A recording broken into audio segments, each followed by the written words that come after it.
and we would usually have our sermon, and today we're going to hear from the participants of the Motown mission team. And Mike, I'm going to start with you because I know you're actually also cooking corn and doing a lot of duties today, so we'll have you come and speak first so you can get back to the kitchen if you need to.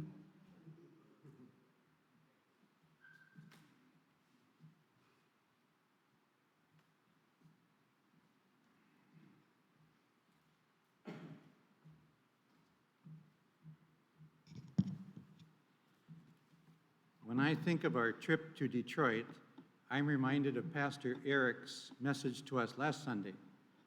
His message was a call for us to seek ways to meet the needs of our immediate community, to meet people as they are and to love them. The base for our work was Central United Methodist Church, a sprawling building that included a gym where City League baseball games were held. This was a church that was built by some of the city's wealthiest residents, including S.S. Kresge, the man who started Kmart. The church now faces the same issues as so many other churches: declining membership, deferred maintenance, and budget issues. Even with these challenges, the church has committed itself to social justice and meeting the needs of its neighbors. It is a reconciling church and has been a strong voice for racial justice. There is a weekly food shelf feeding many in the neighborhood. It is the base for the Motown Mission Project, of which we were members for a week. This project supports urban farms, flood relief, house repair, and upkeep in the neighborhood. This, to me, is what living the gospel is about: being in the community and meeting people where they are, helping them to lead a better life.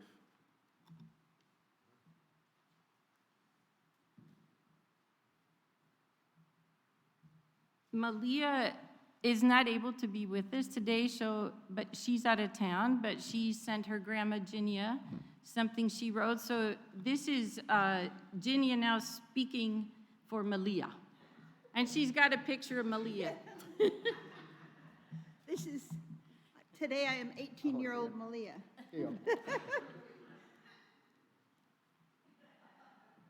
During our time in Detroit, I learned about helping people with their immediate needs that I probably would have overlooked before. I've never worked in a food shelf before, so helping in the food shelf was an educational experience I could use at home or other mission trips in the future. When we were in Detroit, I had a lot of fun talking to the people from Detroit like Ms. Shirley, who I now have a solid connection with even after I've returned home. I love seeing, feeling, and experiencing Black love, which is something I definitely saw in Detroit. When a few people come together, big things can come out of it. Like the community garden we worked in that has tons of open green space. And it was started all by only one little church, which is crazy to me. Sometimes the world feels doomed, but seeing people in Detroit celebrating and trying to enrich each other's lives was enlightening for me. Before I went to Detroit, I had a pretty negative feel as to what Detroit would be like because all I've ever heard about were the problems like poverty and gun violence. Without a doubt, there are a lot of problems in Detroit, just like there are a lot of problems here or just about anywhere else for that matter. But if a few people step up to help the greater good, really good things can come from it. Another thing I loved about Detroit was the community. The people who I worked with in Detroit were really open and warm-spirited, which made working alongside of them more fulfilling. It made me feel good giving out the massive bags of food at the food shelf because it made me think about how something that only took a few hours of effort from me and my grandma and the other women at the food shelf would make such an improvement in someone's quality of life. It wasn't just a theory that our work directly benefited the people of Detroit, because me and the other members of the group got to see faces of relief and gratitude and hear firsthand from people who struggle with food insecurity that they knew they would eat for at least the next week or so, thanks to us. If there was one word I would use to describe Detroit, it would be resilience. The people of Detroit have been thrown obstacle after obstacle, but their resilience led them to creating their own resources, and it's helping them get better and better. I'm very grateful that I went on this trip, received the opportunity to deepen my understanding of what social justice is, and that I could be inspired with the courage in Detroit to carry with me. So are the words of Malia Anders, age 18.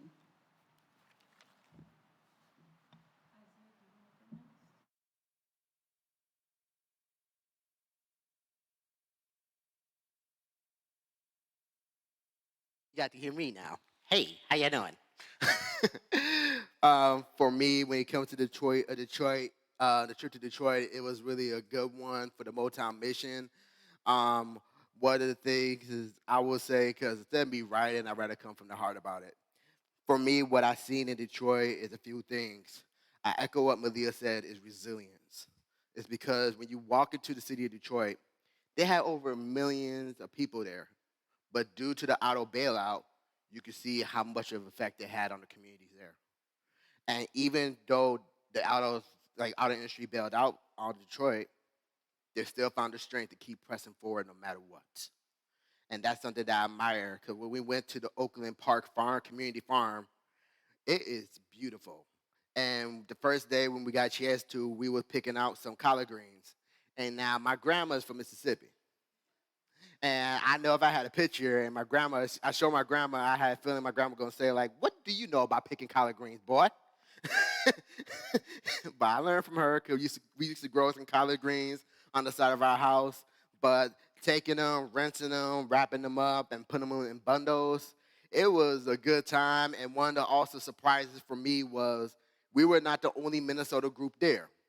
There was another Minnesota group, Richfield United Methodist Church, in which I know the pastor, Pastor Nate, and Deacon, Reverend Hope was there. And I did not know they were going to be there. So when we all seen each other, we was like, hey, we did not expect each other here. But it was good to have both Prospect and Richfield United Methodist Church get a chance to do the work together and have a good time serving the people of Detroit. The one thing I also would say is the word that I would add for Detroit for me personally is rest. Okay, if you remember a few weeks ago, I talked about rest and how that's a word that God's been given to me.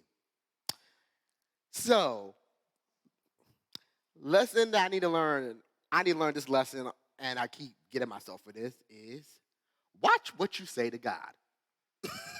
Why I say that was because when we was in Detroit, I'm reading this book called Talking with God when it comes to prayer. And while we was up in Detroit talking to God about prayer and everything, I told God, God, I know what it means to rest on a physical level, but I need you to really teach me what it really means to rest. Because I know for sure I need to rest. A few days later, I got COVID.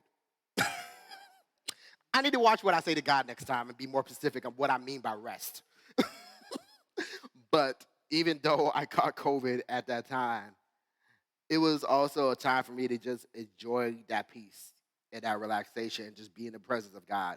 Because even though I got a chance to serve outside in the community for those few days, it was an opportunity just to be able to just be still and just be with God. And God got my undivided attention because I was desiring, take a few days off, go to a retreat center, have a good time. And God's like, you said rest.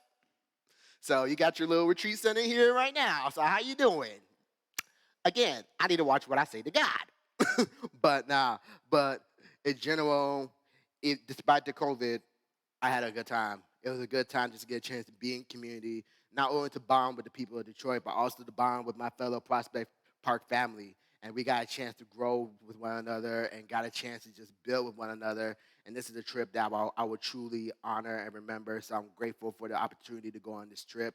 And I'm looking forward to the work that we've done because even one of the other things that I forgot that I want to share is that I did bring some of the jam home, and let me tell you, that jam is so good.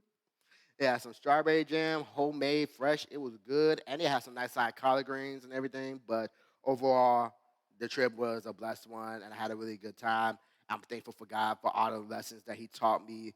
For it was a lesson for me not only to be in the community, but also to take the time to rest, be in the presence of God, and also see God at work in other people.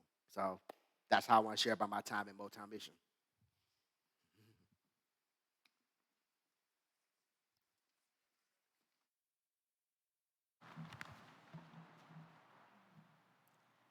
I enjoyed the road trip a lot and want to express my great appreciation for the endurance and accuracy of our drivers, Kelly, Mike, and Rebecca. I greatly enjoyed the change of scene. I also appreciate all the effort that went into figuring out the logistics of our trip. I really had no idea how I could be helpful, considering my age and my physical limitations. The first day, Malia and I went to the farm, and we were put to work planting seeds in little starter containers. First, I planted beans, and finally mustard seeds. The latter difficult because they're so extremely tiny. I personally didn't realize how tiny they are. However, Malia was having increasing difficulty with her allergies, so it was decided that they would find indoor work for us. The next day, we were taken to Good Samaritan Church, where this is the huge, spectacular church that was earlier described. We were told at one time it was the largest Methodist church in the world. It is extremely ornate. Our first task was to sort and organize financial papers for the Motown organization. I'm certainly competent with that. Next, we worked in a kitchen packaging up fresh produce, tomatoes, corn, strawberries for the next day's distribution. We then found our way to the actual food shelf. I have seen a number of food shelf sites, and this one was so cheerful and well organized. It's kind of like it was an old-fashioned kitchen, but it just seemed like a picture in a book. It was so pretty. Malia and I sorted out all manner of useful household and personal items. Malia was impressed with how ethnically appropriate many of the items were. The next day, we helped fill orders for all those who had signed up. They were given a form where they could choose items that were available. We packaged things according to whether they had transportation and what kind, or were on foot. On our final day there, Malia and I met Shirley Davis in her home. She is a lovely lady my age, also a widow.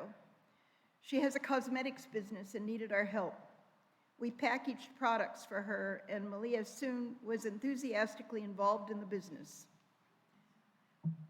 We made such a warm connection with her that we continue to communicate by phone and have several times.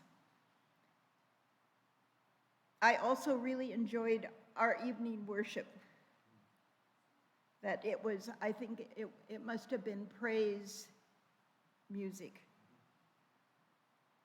I believe our Motown trip was very interesting and a step toward making others' lives easier, helping them see that others care about them.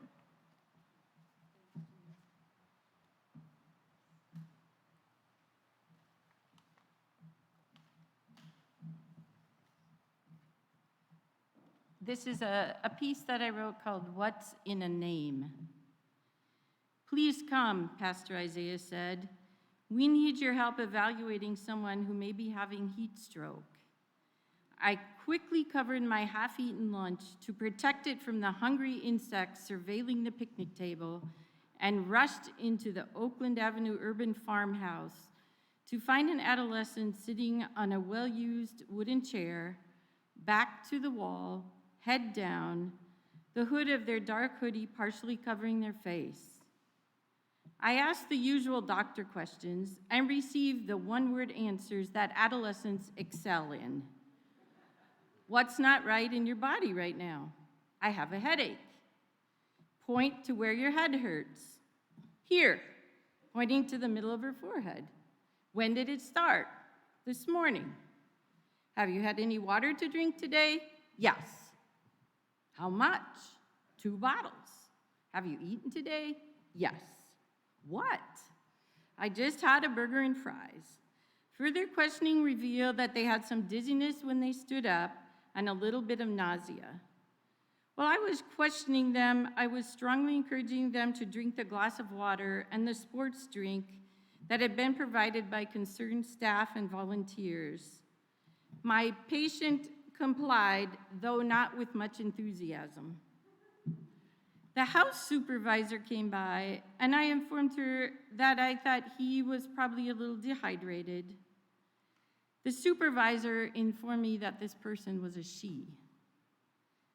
I was deeply embarrassed that with all my training, experience, and knowledge, I had identified this person's gender based on their looks.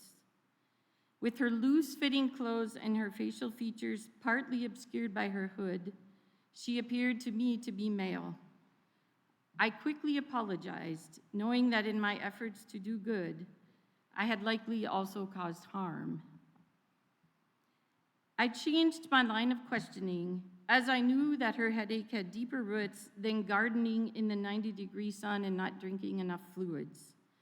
I had noticed her earlier that morning as her group was given instructions by their leader. She stood alone, apart from the group, head down, surrounded by a cloud of despondency, not talking, not laughing, not interacting with her peers, closely guarding her inner world. She began talking more when I asked about her home life, school, favorite foods, favorite music, and friends. She is 14 years old, living with her grandparents because her parents both abandoned her when she was 13 years old.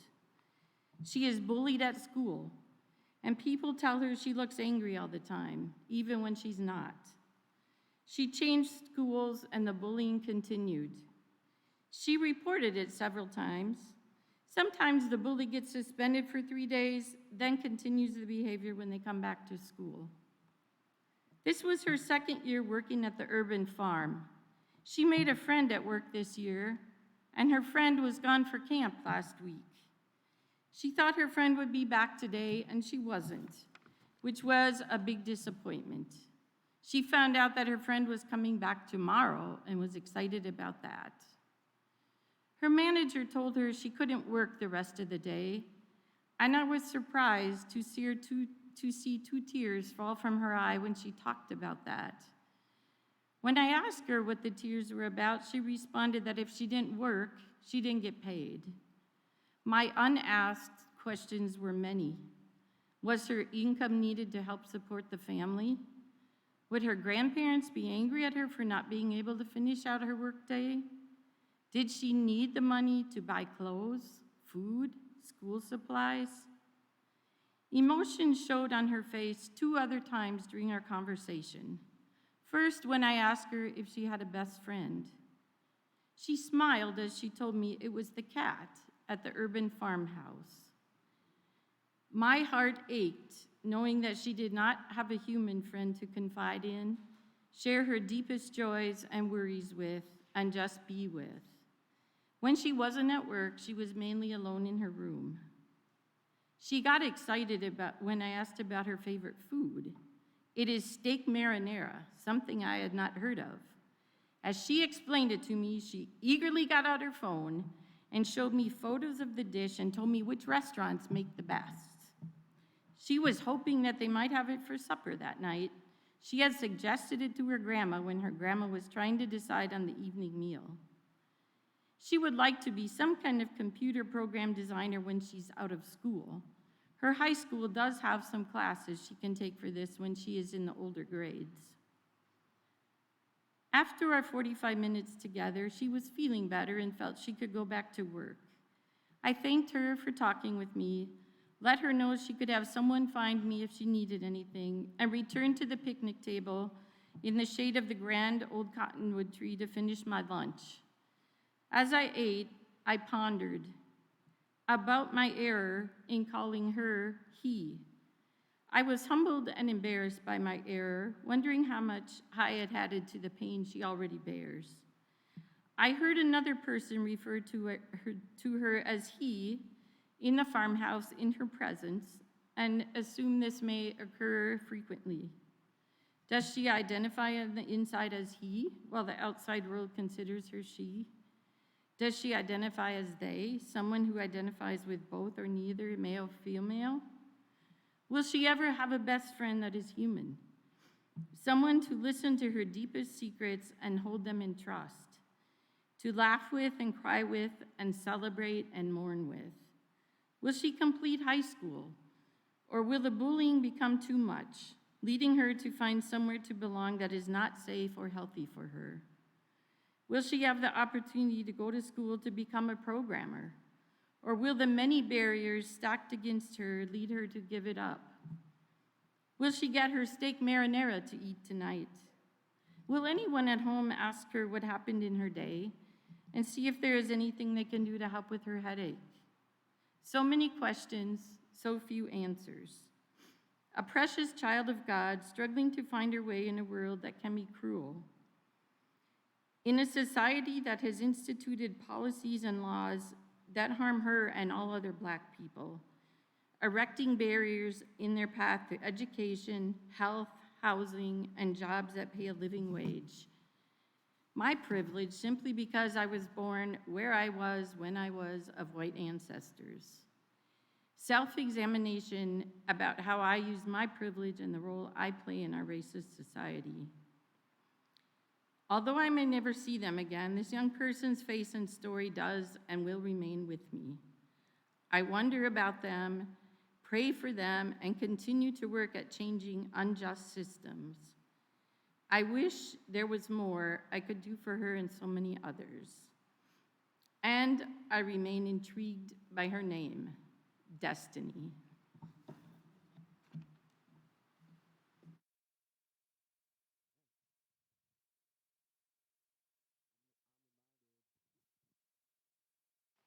There we go.